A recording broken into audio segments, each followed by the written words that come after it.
días, amados hermanos. Había sido un lindo tiempo en la placita, ¿cierto? Ahora volvemos a Zoom y volvemos a Zoom, pero en un horario distinto. Es nuestro primer domingo por Zoom AM, así que algo nuevo también estamos viviendo. Creemos que el tiempo que vivimos en la plaza fue muy bueno, fue renovador para cada uno de nosotros. Fue lindo reencontrarse, poder vernos y estar ahí físicamente adorando al Señor.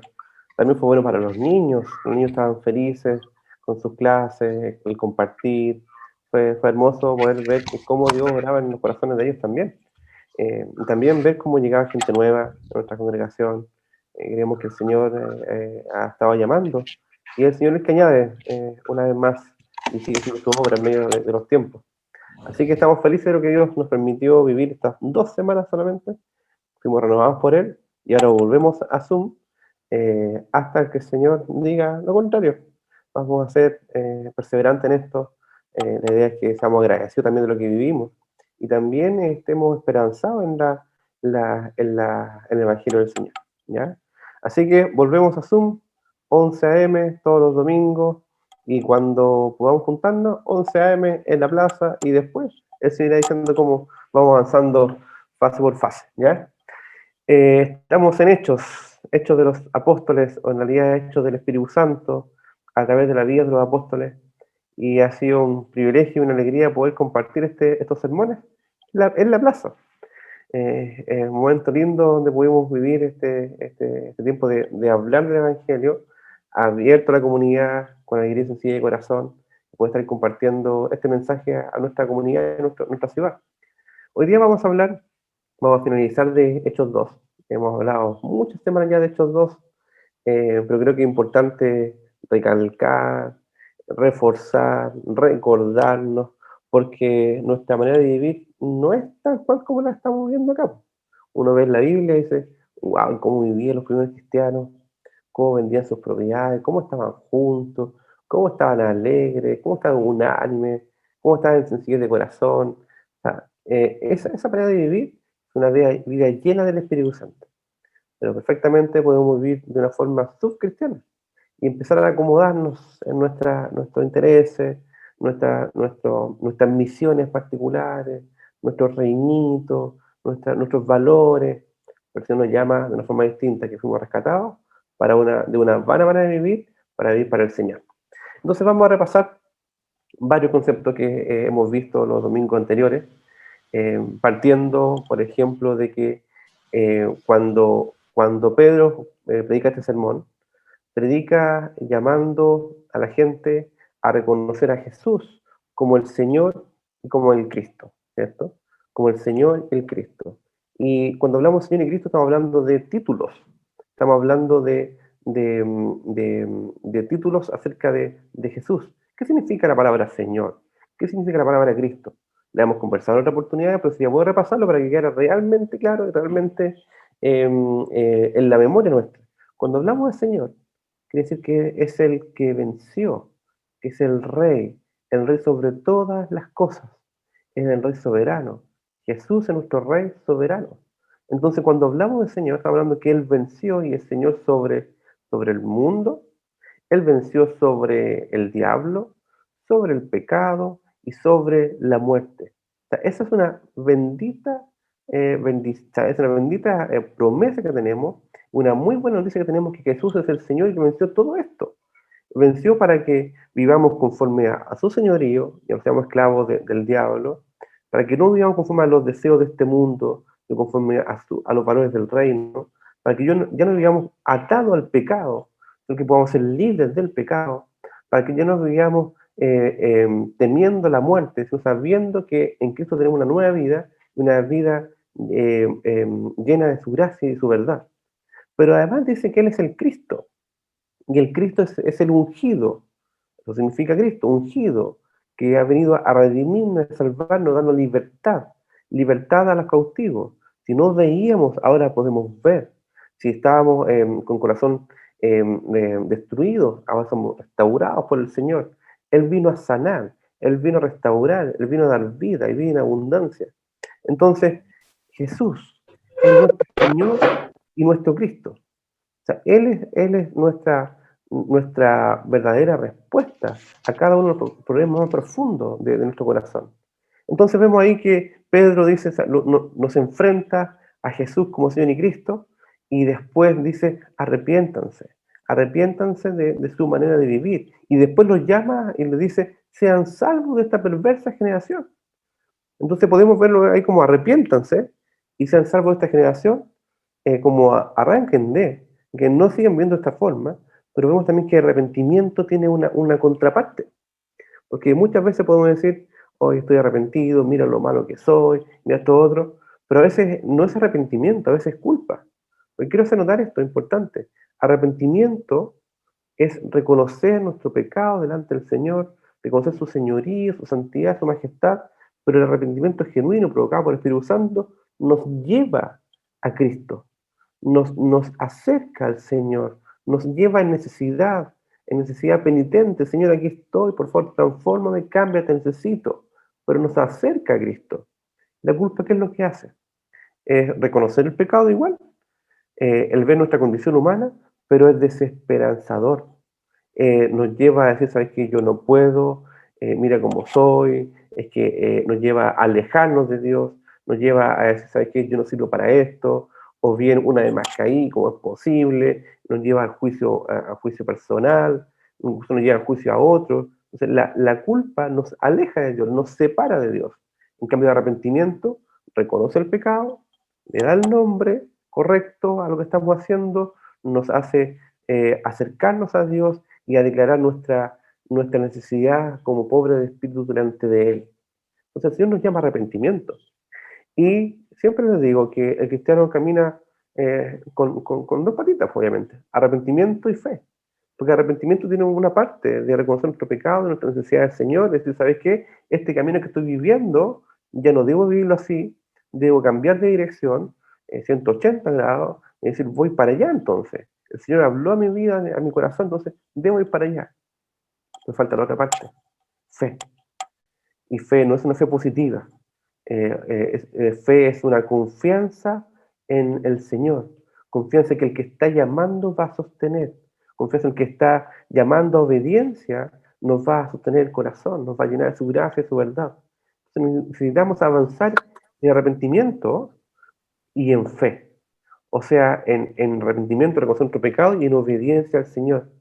Pero no con nuestras fuerzas, no con nuestros deseos humanos de querer cumplir, no por el mero deseo de decir cumplir una lista de cosas que debe cumplir un cristiano.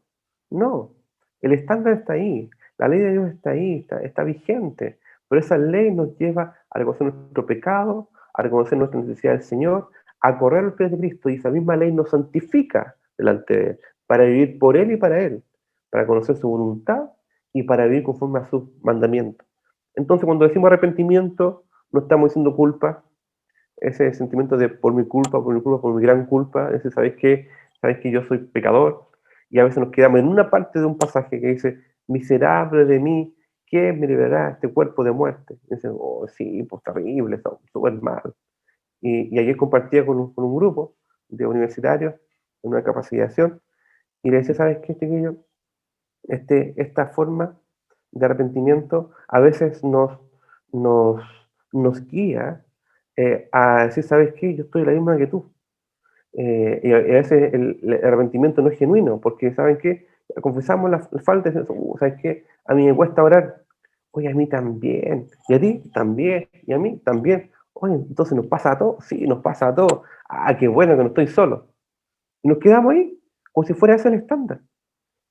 Como si fuera esa la única forma de hacerlo. Y no es eso. O sea, el decir miserable de mí, ¿quién me librará de este cuerpo de muerte? Es una parte, pero viene otra parte en el pasaje que estamos citando de Romanos. Decimos, pero gracias a Dios doy a Jesucristo, porque por Él tengo vida eterna, porque por Él puedo ser santificado, porque por Él puedo avanzar en santificación hasta que llegue el día de Cristo delante de Él. Entonces no nos debemos quedar ahí realmente en reconocer el pecado, sino que además debemos avanzar en santificación. Entonces no debemos consolarnos, porque todos estamos parecidos. Hay una frase muy popular, dice, el mal de muchos es consuelo de tonto. Dice. Dice, pero ¿cómo es posible? En el cristianismo no podemos vivir de esa forma, no podemos vivir como necios, diciendo, ¿sabes qué? Ah, todos lo hacen, a ti también te pasa, oye, a mí también, entonces estoy acompañado entonces, ¿de qué me preocupo? No, es una oportunidad para juntos, incluso, reconocer nuestro pecado y decir, ¿sabes qué? Estamos mal, esto no está bien, acerquémonos delante del Señor. Pero para llegar a ese punto de acercarse al Señor, demanda un reconocimiento genuino de nuestro pecado, nuestra lejanía del Señor, y necesitamos acercarnos a Él. ¿Pero saben cómo? Con una actitud de ayuno, con una actitud de ayuno. No podemos decir quiero cambiar y después sigo mi vida cotidiana igual. No puedo decir, oye, sí, en realidad, abrir la palabra, escuchar el sermón y sí debo cambiar mi forma de vivir, 180 grados, yo entiendo esto, y después, como si nada. Y después vivo el lunes, martes, miércoles, jueves, viernes, sábado, de la misma forma. Incluso el mismo domingo, de la misma forma, como que escucho una parte y después sigo. Eso no puede ser. Entonces Dios nos guía a arrepentimiento. Arrepentimiento implica confesión, implica reconocer nuestro pecado, pero además implica acercarnos al Señor necesitados de Él, confiando de que Él nos va a cambiar, que nos va a transformar por el poder del Espíritu Santo, en la comunión del pueblo de Cristo, apoyándonos uno a otro para vivir conforme a su voluntad y a su ley. ¿Se dan cuenta? Hablamos de arrepentimiento, pero muchas veces confundimos arrepentimiento con culpa. Hablamos de arrepentimiento y confesión y a veces confundimos eso como nos consolamos porque estamos en la misma todos. Por eso nos llama a algo más. Sí, arrepentimiento que nos acerca al Señor. Y ese acercamiento delante del Señor nos guía a obedecer y a confiar en su voluntad y a vivir de otra forma. Después decía Pedro acá, sean salvos de esta perversa generación. No dice que es solamente una vez, es algo continuo. Y es muy parecido a cuando dice Pedro en su carta, sed santo porque yo soy santo, citando el Antiguo Testamento, obviamente. Entonces dice, sean salvos, sean santos.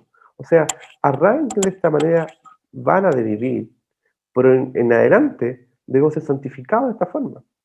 A veces reconocemos a Cristo como Señor, Salvador, y hacemos el corte en la vida y decimos, ya, yo soy salvo, súper. Y después aprendo o no aprendo a vivir de la nueva forma que el Señor me enseña a vivir. Entonces, el ser salvo de esta generación implica no solamente reconocer a Cristo como mi Salvador y recibir perdón de pecados, sino que implica aprender a vivir como discípulos de Cristo en el día a día. ¿Y saben qué? Uno podría decir, sean salvos esta perversa generación, es como si fuera una renuncia, como si fuera, oh, tener que dejar el mundo, pucha que lata, pucha que, qué terrible esto, ¿cómo es posible? Tienes que dejar esto, otro. Yo te dice, ¿sabes qué? Lo que vas a dejar es una vana manera de vivir. Lo que vas a aprender es una vida gloriosa, una vida llena de gozo, llena de paz, llena de esperanza, una vida distinta. Entonces vemos que nos exhorta esto y el cómo se vio la imagen y cómo incluso Lucas, el autor de Hechos, describe a estos apóstoles, era una respuesta a lo que señalé antes. Es cómo respondían que Jesús es Señor y Cristo. Cómo respondían a este llamado de arrepentimiento. Y cómo respondían a este ser salvo de esta perversa generación.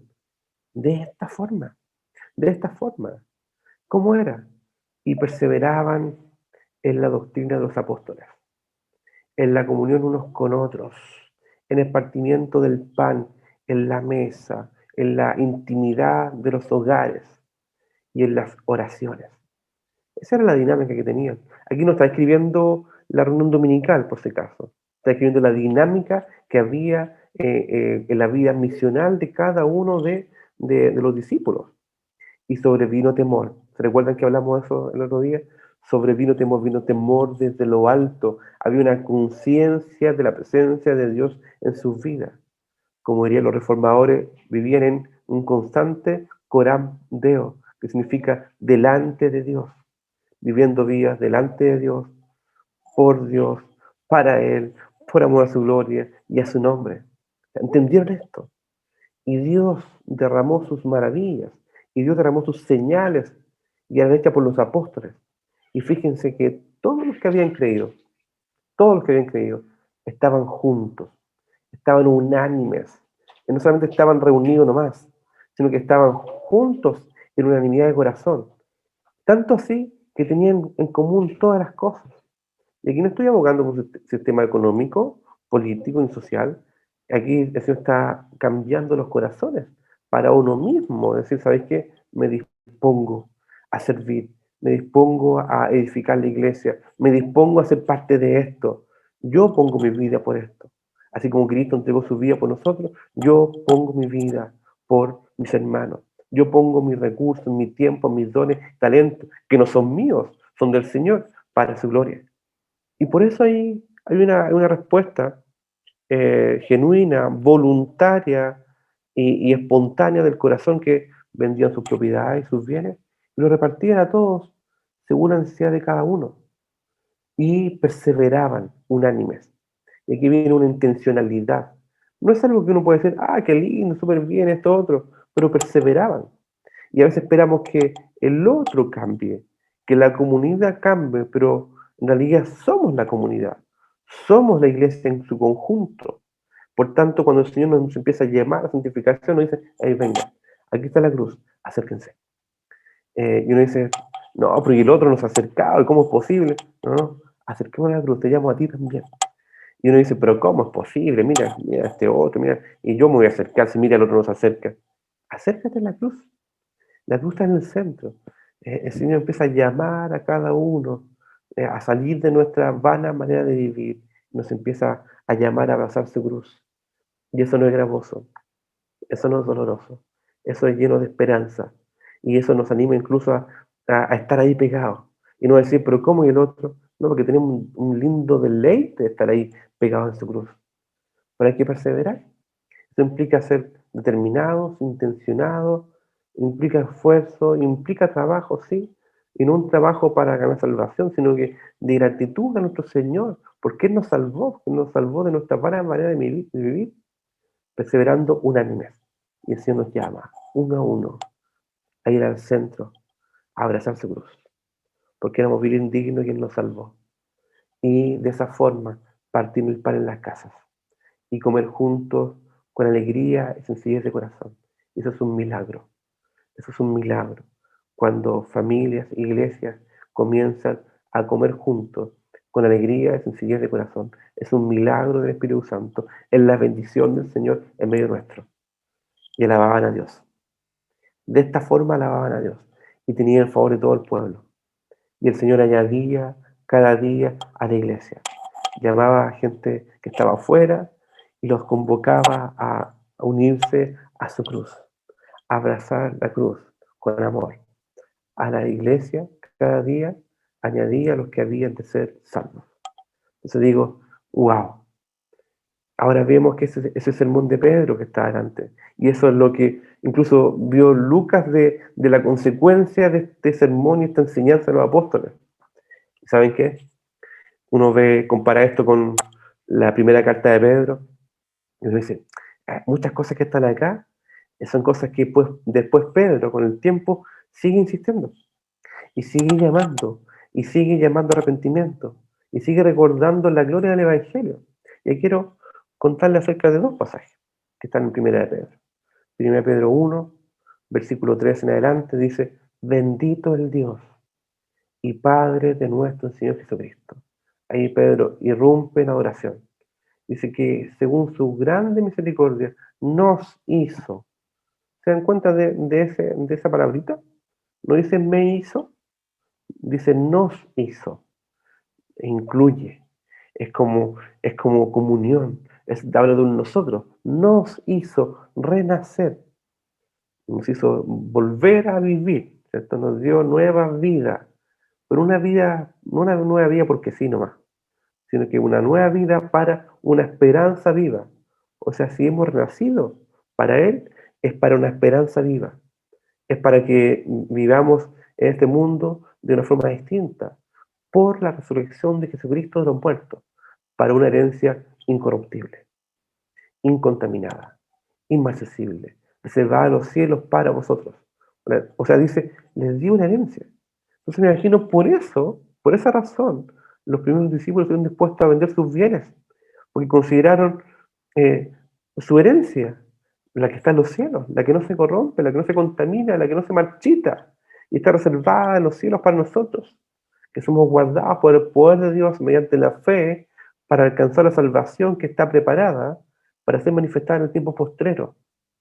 Y dice, en lo cual vosotros os alegráis, aunque ahora por un poco de tiempo, si es necesario, tengáis que ser afligidos en diversas pruebas. Entonces nadie dice que llega al Evangelio, al cristianismo, a Jesús y se acaban todos tus problemas. No, pero sí es distinto. Es distinto porque Jesús está ahí en medio de los problemas. Dios está ahí con nosotros para que siendo sometida a nuestra fe, mucho más preciosa que el oro, seamos a su imagen cada día y podamos vernos, ver su gloria. Dice, a quien amáis, a Cristo, sin haberle visto, en quien creyendo, aunque ahora no lo veáis, os alegráis con gozo inefable y glorioso, obteniendo el fin de vuestra fe, que es la salvación de vuestras almas.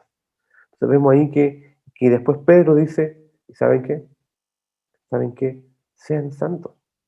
Dice, así como el que los llamó es santo, sean también vosotros santos en toda vuestra manera de vivir.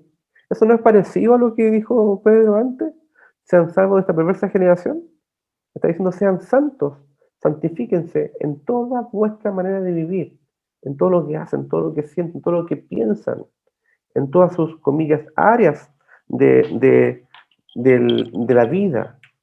Digo áreas porque la vida se divide en áreas. O sea, el Señor está en todo lo que hacemos. Está en nuestra familia, en nuestra vida devocional con el Señor, está en la vida de iglesia, en trabajo, en nuestras finanzas, en nuestras emociones, nuestras relaciones, todo, en toda nuestra manera de vivir, la cual dice que debemos ser santos porque Él es santo. Y ahí nos da el contraste. Ustedes fueron rescatados de vuestra vana manera de vivir. O sea, nos dice algo parecido. Ustedes han sido salvados de esta perversa generación. Dice, había una vana manera de vivir, la cual recibiste de vuestros padres o de la cultura, y fueron salvados no con cosas corruptibles como oro o plata, sino que con la sangre preciosa de Cristo, como de un cordero sin mancha y sin contaminación. O sea, fuimos comprados por el Señor, fuimos redimidos por el Señor y Cristo, para vivir una vida por Él y para Él. Voy a finalizar. Lo que el Señor está llamando entonces es, ¿sabes qué? Yo quiero sacarlo de este mundo, no viviendo cada uno con sus intereses, con sus propósitos, con sus ideales, con sus valores, con su estándar, con su forma, con sus criterios, sino viviendo conforme a su palabra, porque Él quiere formar un pueblo para sí, un pueblo que desecha la malicia, que desecha la hipocresía, que desecha la envidia, que desecha todo engaño, sino que deseando la leche espiritual no adulterada, que es la palabra del Señor, gustemos la benignidad del Señor. Y después dice, mas ustedes son linaje escogido. Famoso pasaje de 1 Pedro capítulo 2, versículo 9. Ustedes son linaje escogido. O sea, un pueblo real, un pueblo escogido por el Señor, un pueblo para sí, real sacerdocio, nación santa, pueblo adquirido por Dios. ¿Se dan cuenta? El Señor no dice, te elegí a ti solamente, sino dice, hice un pueblo, estoy llamando un pueblo. Y ese pueblo solamente empieza a ser restaurado por Él. Cuando está Cristo en el centro, nos doblegamos delante de Él como Señor y Salvador, como nuestro Cristo, nuestro Mesías. Nos acercamos a su cruz, Él nos transforma en el pueblo del Espíritu Santo, conforme a su palabra, y empezamos a vivir como este linaje escogido, como un real sacerdocio, una nación santa, separada del mundo, no de manera monástica, no que nos arrancamos, sino que somos parte, somos sal y luz, somos pueblo adquirido por Dios, comprado por Él para nueva vida, redimido por Él para nueva vida. ¿Saben para qué? Para que anunciéis, para que proclamemos las virtudes, la gloria de aquel que nos llamó de las tinieblas a su luz admirable, admirable. ¿Saben qué? Nosotros antes, en otro tiempo, no éramos pueblo. De hecho, éramos individuos que estábamos perdidos, descarriados, desamparados, ¿cierto? Como ovejas sin pastor. Pero el Señor nos hace un pueblo, que ahora somos pueblo de Dios, porque Jesús es nuestro buen pastor. En otro tiempo no habíamos alcanzado misericordia, pero ahora hemos alcanzado misericordia. Y Pedro cierra esta parte y dice, amado, le ruego algo, como extranjero y peregrino, absténganse de los deseos carnales que batallan contra el alma, manteniendo buena vuestra manera de vivir entre los gentiles, entre los que no conocen al Señor, para que lo que murmuran de vosotros como de malhechores, glorifiquen a Dios en el día de la visitación, al considerar vuestras buenas obras. Entonces el Señor nos llama, en primer lugar, a acercarnos delante del Rey, delante del Cristo y Señor. Nos llama a arrepentirnos, pero también se implica acercarnos a Él en una actitud de ayuno, confiando en que Él nos va a cambiar, nos sigue cambiando en fe y arrepentimiento, y nos enseña a vivir de una forma distinta, no conforme a lo que el mundo estipula, no conforme a los criterios y patrones de esta sociedad, pero conforme a su palabra. Y no solamente yo, sino que nuestra familia, nuestra iglesia, viviendo en comunidad. Y para eso necesitamos el poder del Espíritu Santo. Esto que está acá no es una estrategia de crecimiento, no es una estrategia para ver cómo reactivamos la actividad en la iglesia. No, no, no, no. Esto es la transformación del Espíritu Santo en nuestros corazones. A eso anhelamos, que el Señor nos cambie y nos transforme para disfrutar de la gloria de Él.